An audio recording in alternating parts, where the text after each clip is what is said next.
feras no assunto, como Eric Darnell, diretor de Formiguinhas. O americano bateu um papo com o público e com a nossa equipe de reportagem no Rio de Janeiro. O maior festival de animação da América Latina mostra que a tendência no gênero é abusar das técnicas mais variadas para dar vida a pessoas e objetos. Nesta 7ª edição do Animamundi, profissionais de sucesso vieram ao Brasil trocar experiências com os fãs da animação. It's really starting to get a reputation worldwide. I think they doubled their entries this year as more and more people are learning, what an important festival this is. Um dos convidados do Animamundi desse ano é o Eric Darnell, que ficou mais conhecido pelo trabalho de Formiguinhas, que fez o maior sucesso nos cinemas aqui no Brasil. What do people usually want to know about your work? What was it like working with Woody Allen, or plug in your voice, Sharon Stone, or Sylvester Stallone, and we get those kinds of questions all the time because people, that's the glamour side of it, and people are really intrigued. The other question we get a lot is, what does a director do on an animated film? E o que faz diretor de animação? We do the same things, although not necessarily in the same order that a director does in a live-action film. We record the voices first, so we have to work with the actors to direct their performance. Then we take that and cut their voices together with story art to sort of start to create a film. So we deal with cinematography and editing and pacing. Then we start animating characters and deal with the physical acting.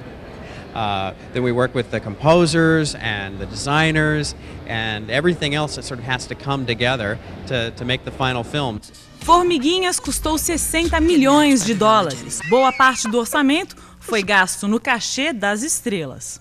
Well, sure, it's great for publicity, but even more importantly, they're great actors. So we're going to get really believable performances. And in a medium where everything is sort of make-believe, the one thing you really have to have believable is the performance that's coming from the actors. We didn't want cartoony performances, so we got these pros. Do it yourself. Me, I'm cutting loose. Darnell gosta de explicar que o trabalho do animador é mais difícil do que se pode imaginar. If we have a forest in our medium, well, we have to sit down and go, well, what kind of trees are we going to have? How big are they going to be? What should the bark look like? What should the texture on the bark be like? And the list goes on and on. Everything has to be built from nothing. Qual é a sequência criada por Darnell que trouxe mais satisfação em Formiguinhas?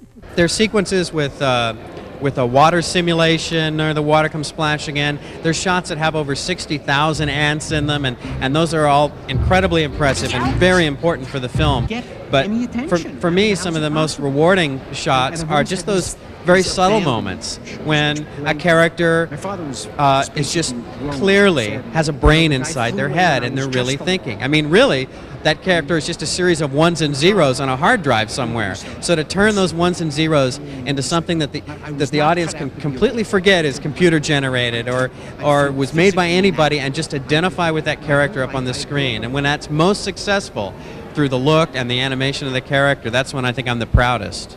Depois do primeiro sucesso da associação da DreamWorks com a PDI, a agência onde Darnell trabalha, mais animações vêm por aí. The next one is Shrek. It's about an ogre or a troll. And then a follow-up to that is called Tusker, which is about elephants in Southeast Asia. And then I'm developing another movie that's in the very early stages. Can you tell us a little about what it is? Well, it's so early that anything could happen, but it's